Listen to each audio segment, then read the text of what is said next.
প্রথম হাদিস আবু সাঈদ খুদরি রাদিয়াল্লাহু তাআলা আনহু থেকে বর্ণিত। তিনি বলেন, রাসূল সাল্লাল্লাহু আলাইহি ওয়াসাল্লাম বলেছেন, ইয়াখরুজু ফীকুম কওমুন, অচিরেই তোমাদের মধ্যে একদল মানুষ বের হবে, তাহকিরুনা সালাতাকুম মা সালাতিহিম ওয়া সিয়ামাকুম মা সিয়ামিহিম ওয়া আমালাকুম মা আমালিহিম।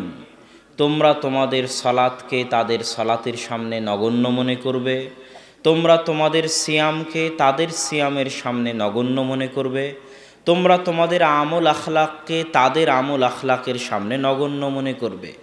কিন্তু আশ্চর্যজনক হলেও সত্য যে তারা এত নামাজি সালাতি হওয়ার পরেও, এত সিয়াম পালন করার পরেও, এত ইবাদত বন্দিগি করার পরেও ইয়ামরুকুনা মিনাদ্দিন, ইসলাম থেকে এমনভাবে বের হয়ে যাবে যেমনভাবে তীর বের হয়ে যায় ধনুক থেকে।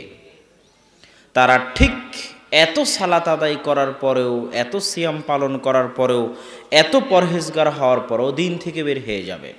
ওয়ায়াকরাউনাল কুরআন লা ইউজাবিজু হানাজিরাহুম, তারা কোরআন তেলাওয়াত করবে ঠিকই, কিন্তু তাদের কোরআন তেলাওয়াত তাদের কণ্ঠনালী অতিক্রম করবে না।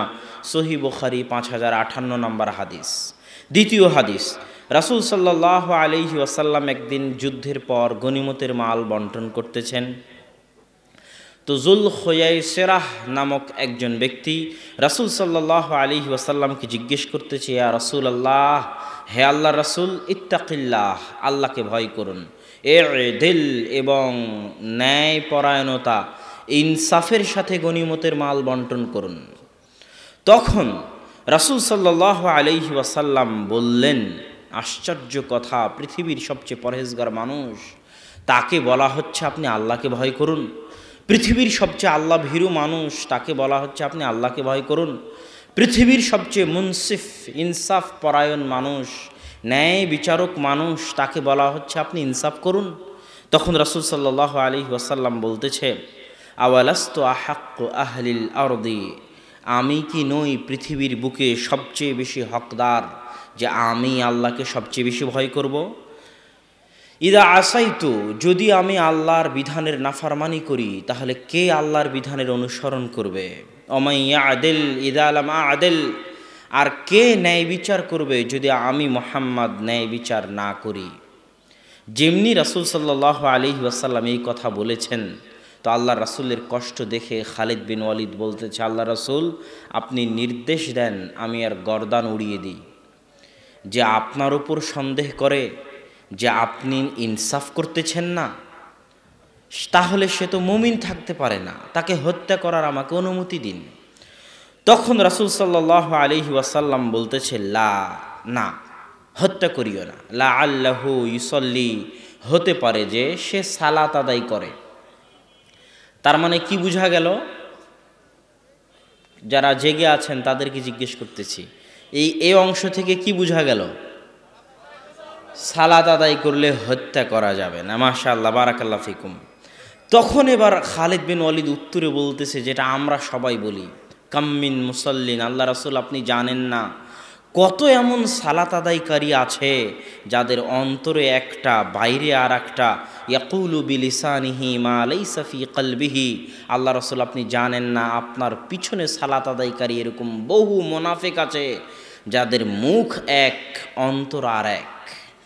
তখন এবার রাসূল সাল্লাল্লাহু আলাইহি ওয়াসাল্লামের উত্তরটা শুনেন, এটাও আপনাদের মনে রাখতে হবে। আল্লাহ রাসূল বলতেছে, খালিদ বিন ওয়ালিদ, ইন্নী লাম উমার, আমি আদিষ্ট হইনি, আমাকে নির্দেশ করা হয়নি যে আমি মানুষের অন্তর, আন কুলুবিন নাস, মানুষের অন্তর চিড়ে ফেড়ে দেখব যে মানুষের অন্তরে কি আছে, এই বিষয়ে আমাকে আদেশ করা হয়নি। এই অংশ থেকে যেটা বোঝা যায় সেটা হচ্ছে, পৃথিবীতে দুনিয়ার হুকুম আহকাম চলবে বাহ্যিক বিষয়ের উপর। কিসের উপর? বাহ্যিক হুকুম আহকামের উপর। কেউ যদি বলে লা ইলাহা ইল্লাল্লাহ, আশহাদু আল্লা ইলাহা ইল্লাল্লাহ ওয়া আশহাদু আন্না মুহাম্মাদার রাসূলুল্লাহ, তাহলে তার রক্ত হারাম, তাকে হত্যা করা যাবে না। যতই আপনি মনে করেন যে আপনার ভয়ে বলতেছে, যতই আপনি মনে করেন লোক দেখানোর জন্য বলতেছে, যতই আপনি মনে করেন মিথ্যা বানিয়ে বলতেছে, কিন্তু যতক্ষণ কালেমা বলবে ততক্ষণ তার রক্ত হারাম।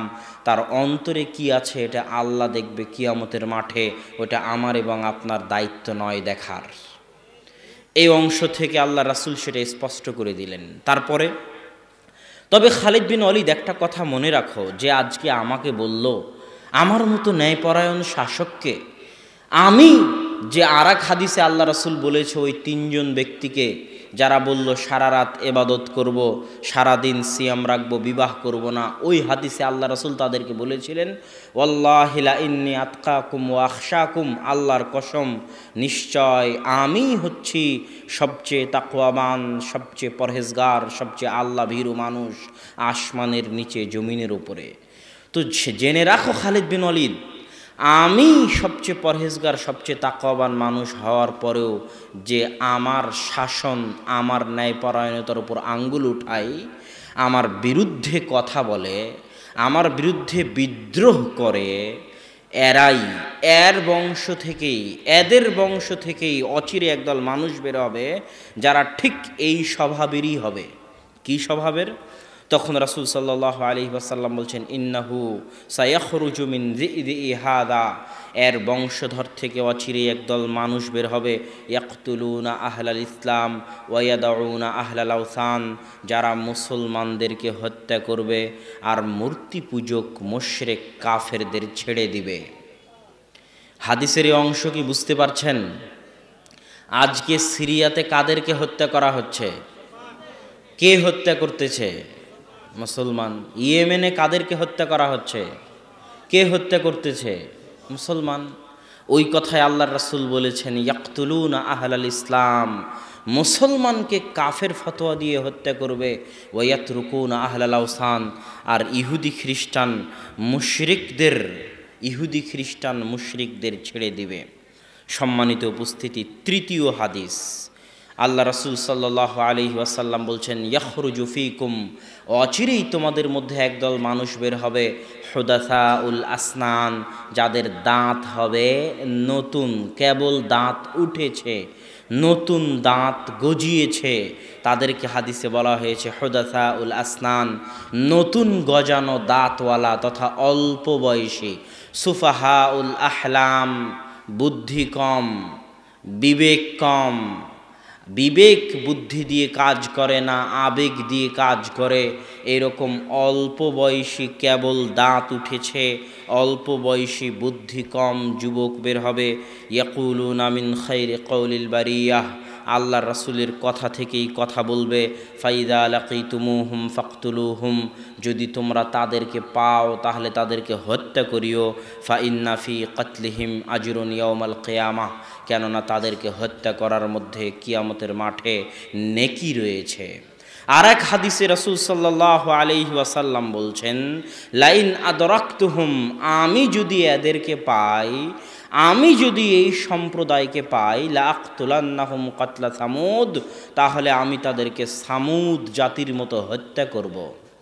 এই তিনটি হাদিস থেকে যা সারমর্ম বের হলো, তার সারমর্ম হচ্ছে এক, অচিরেই একদল মানুষ বের হবে যাদের তাকওয়া, যাদের পরহেজগারিতা, যাদের সালাত, যাদের সিয়ামের সামনে সাহাবীরা, ভালো মানুষেরা নিজেদের সালাত সিয়ামকে নগণ্য মনে করবে, নিজেদের তাকওয়া পরহেজগারিতাকে নগণ্য মনে করবে। তারা এত তাকওয়াবান পরহেজগার হবে, তারা এত সালাত এবাদত গুজার, বন্দেগি এবাদত বন্দেগিতে ব্যস্ত থাকবে, এবাদত গুজার হবে, যে সাহাবীদেরা নিজেদের এবাদতকে তাদের সামনে নগণ্য মনে করবে।